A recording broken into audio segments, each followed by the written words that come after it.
Hi! In front of me is Honor 70 and today I would like to show you how you can connect it to printer.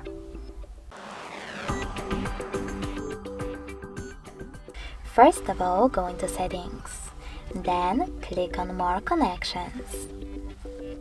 Now you need to select Printing section and tap on Default Print Service.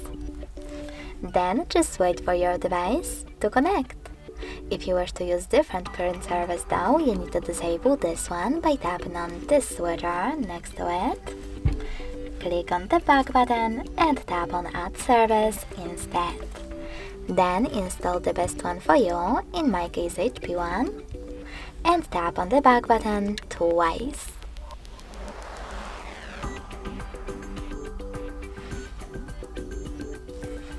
Finally, just click on your service and wait for your device to find your printer. Thanks so much for watching. If you enjoyed this video, leave a like, comment and subscribe. Bye!